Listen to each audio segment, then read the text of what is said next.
With the new remake with Glenn Powell opening in theaters this weekend, let's talk about the original version of this great film based on Stephen King's novel of the same name, but with Schwarzenegger.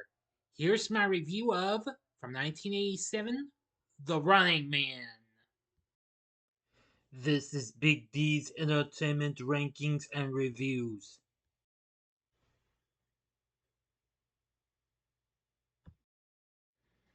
So, greetings, my fellow YouTubers, and welcome again to Big D's Entertainment Rankings and Reviews. I'm the Big D, and this time around, I bring to you a review of the 1987 dystopian action flick, The Running Man, originally released by TriStar for Taft Entertainment Pictures and Keith Barish Productions. Directed by Paul Michael Glazer, starring Arnold Schwarzenegger along with Maria Conchita Alonso, Richard Dawson, Yaphet Kotto, and Jesse Ventura. The film is set in a dystopian U.S. between 2017 and 2019, featuring a TV show where convicted criminal runners must escape death at the hands of professional killers. The film is based on the Stephen King novel from 1982, though it was published under one of King's pseudonyms, Richard Bachman.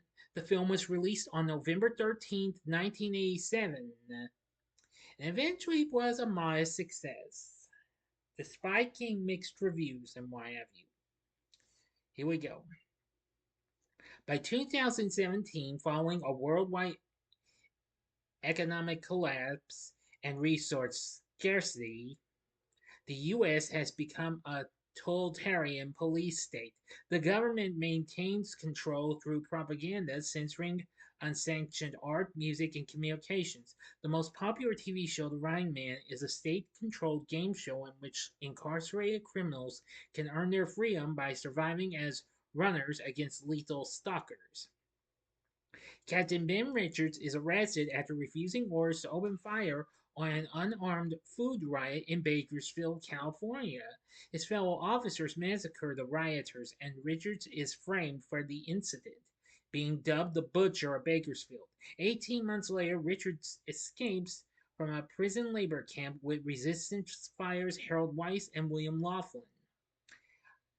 Although they offer him a chance to join the resistance, Richards is only interested in survival. He travels to his brother's apartment only to find that Amber Mendez, a composer for the state broadcaster ICS, now lives there.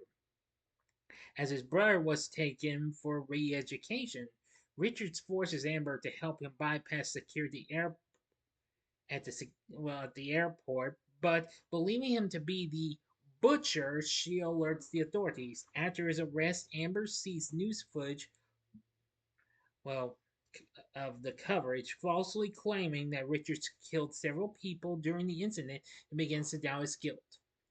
Damon Killian, the host of The Running Man, recruits Richards, hoping to boost the show's stagnant ratings. He threatens to replace Richards with Laughlin and Weiss unless he agrees to participate. As the show begins, Killian reneges on his offer and sends Richards, Weiss, and Laughlin in rocket sleds to the game zone, an abandoned part of LA divided into four quadrants. The group is stalked by Sub-Zero, a hockey-themed assassin whom Richards kills, marking the first time a runner has killed a stalker. Meanwhile, Amber is caught accessing the unedited Bakersfield footage and is sent into the game zone. Killian then dispatches two more stalkers, the chainsaw-wielding Buzzsaw and electric-shooting Dynamo. Richards kills Buzzsaw with his own chainsaw, though Laughlin is fatally injured. Meanwhile, Weiss discovers that the satellite uplink controlling the government broadcast is inside the game zone, and he cracks the code for Amber to memorize before he's killed by Dynamo. Richards incapacitates Dynamo, but spares his life to the audience's shock. When Killian secretly offers him a job as a stalker, Richards furiously declines. Amber discovers the corpses of the show's supposed past winners, realizing that their victories were state propaganda, and Richards kills the flamethrower wielding Fireball. The audience begins cheering for Richards.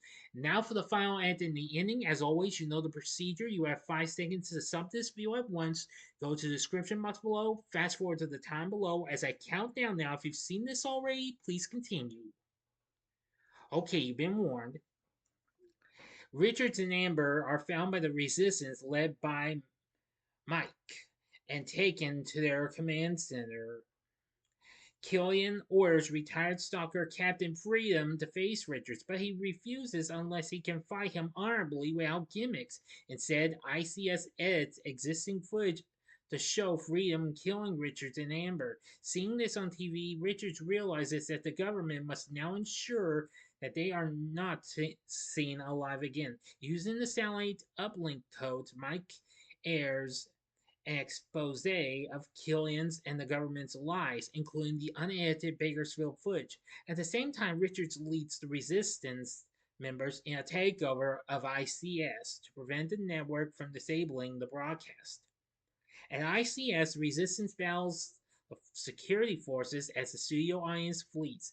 Dynamo attacks Amber, but she triggers the sprinkler system, electrocuting him. Richards then confronts Killian, forcing him into a rocket sled and sending him into the game zone where the uncontrolled vehicle crashes and explodes, killing Killian.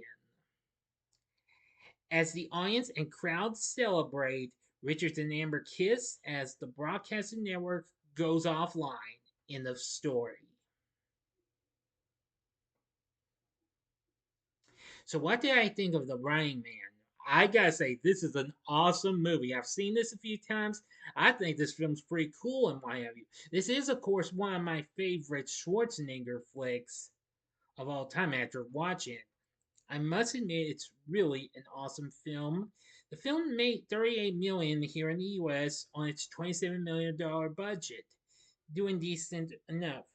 Now, of course, it had gone from one release to another when it was released on physical media on the DVD, Blu-rays, and what have you. Arsenal Entertainment released it on DVD first, then Lionsgate, which was bought, which RSM was now under license to. Then Olive Films, under license from Paramount, who now owns the rights to the film due to having the Taft Pictures library, re-released the film in 2013. Lionsgate released it in 2010. RSM released it in 1997 and again in 2004. In 2022, Paramount released it on Ultra HD 4K Blu-ray to celebrate the film's 35th anniversary. Upon its release, the film got mixed reviews. Roger Ebert gave this 2.5 stars, complaining that all the action scenes are versions of the same scenario, but praised Dawson's performance, stating that he has at last found the role he was born to play, which I'll get to in a little bit because he's done some stuff which you probably already know. The New York Times wrote that the film has the manners and gadgetry of a sci-fi adventure film, but is at heart an engagingly mean, cruel, nasty, funny send-up of television. It's not quite network, but then it also doesn't take itself too seriously. Variety wrote that the film coarsens the star's hitherto winning formula and works only on a pure action level, calling the satire paper thin and constantly contradicted by the film wallowing in the sort of mindless violence for the roller derby addicted masses it is supposedly criticizing. But there's just lots of things they talked about. Rotten Tomatoes has it at 60%, barely hanging on by a thread on on the fresh setting. They say the film is winking sci-fi satire with ridiculous clothes and workmanlike direction. Metacritic has a score of 45 and Audiences polled by Cinema Score give it a B+. On the film's 30th anniversary in 2017, the film was cited by a BBC journalist as having made accurate predictions about life in 2017, including an economic collapse and offering a critique of American intelligent culture. That's understandable. Anyway, I found this film to be pretty awesome, and it was pretty brutal in some parts. After this, there will be a video game released on various computer systems, including the MSX, ZX Spectrum, Commodore 64, Amstrad CPC, the Amiga, and Atari ST. The following year, a show that was inspired by the film, which was Midway's Smash TV, was released. And yes, I've seen plays of that game. That game looks pretty cool. But anyway, yeah, it was inspired by that. And I gotta say, it does live up to the hype. Except, of course, it does have a little more of intenseness with robots and what have you, and stuff like that. But really something. Now, and the film's score was composed by Harold Faltermeyer, who had recently written music for films like Beverly Hills Cop, Fletch, Top Gun, and Beverly Hills Cop 2, which was released the same year. He also went on to do the work for other films, including Tango and Cash, Cop Out, and more recently, Top Gun Maverick. Now, of course, it includes music by Wolfgang Amadeus Mozart, Richard Wagner, Jackie Jackson, yeah, you know that name of the Jacksons, and Jackson 5, and even John Parr,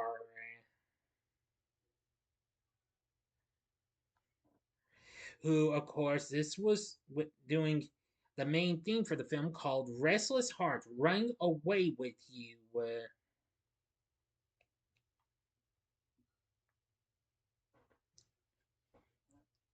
Yes. Which, of course, that was actually I checked, which was actually the second soundtrack song he had released after he did the theme to St. Elmo's Fire the previous year.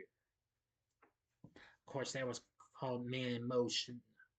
But anyway, yeah, the music was pretty good. I liked John Parr's contribution of the song to it. It was just so incredible.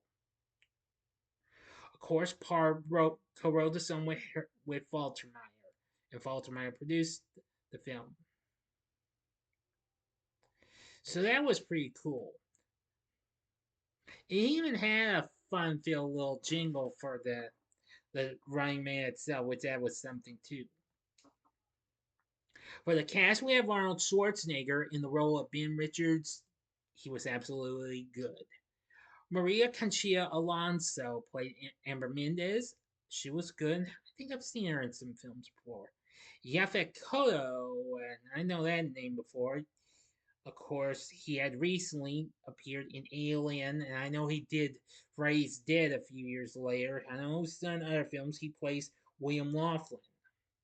Now, of course, we also have Gus Rethwish as Buzzsaw, good. Professor Toru Tanaka as Sub-Zero, good.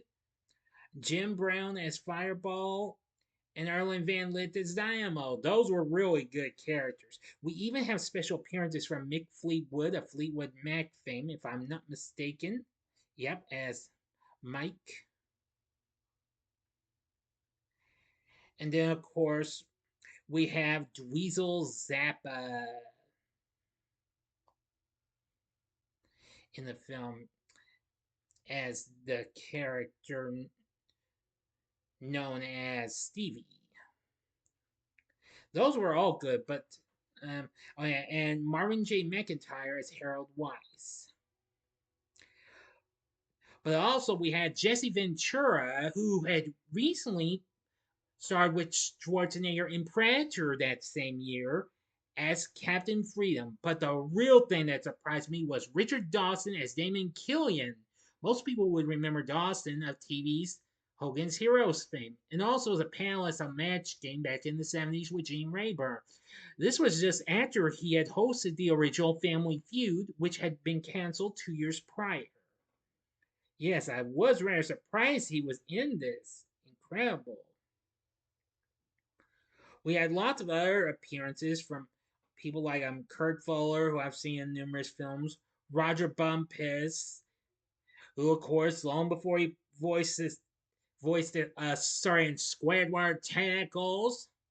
Yeah, and even the late great George P. Wilbur, who of course after this would play Michael Myers in Halloween 4 and 5 after this. So, when everything said, The Running Man is awesome. I do like this film. It is fun. Can't wait for the remake. I've already read one decent review. Will it be anywhere as good as this one? Well, let's not get too far ahead of ourselves yet. But I will be planning to go see it and review it this weekend. But I'll give details to follow because I am making a slight change of plans for the weekend, okay? Again, I will give you that announcement in my Saturday morning TV log this Saturday morning, okay? So, with everything said, would I recommend the original version of The Running Man? I'd say hell yeah, go for it. This film's pretty good. If you're a big Schwarzenegger fan, then you need to see this. So, what did you think of The Running Man from 1987? Let me know in the comments section below. If you like this video, click the like button, subscribe, and be a part of the Big D Nation. Continue to help support my channel, and you know the rest. And join me next time when I bring to you a review of the star of another kind of another series where its new sequel's coming up this weekend, and it's gonna be Now You See Me. So if you like this, consider checking out my reviews for these other Schwarzenegger flicks. In the upper left-hand corner, you can check out my review of Predator from 1987, a really good film. Or better yet, you could check out, well, maybe one Schwarzenegger film will be good. Or you can check out where the Running Man winds up. If you've not seen this, my Schwarzenegger flicks ranking list, my top favorite films. Or if you'd like something else, check out my review of a film that Harold Faltermeyer did just before this with Beverly Hills Cop from 1984 in the bottom left-hand corner. In the bottom right-hand corner is the button you can click to subscribe if you like rankings and reviews on movies, TV, music, video games, etc. Then I'm your guy. Thanks for watching. Until next time, I'm the Big D saying see ya. Sorry for what's going on with me. Bye now.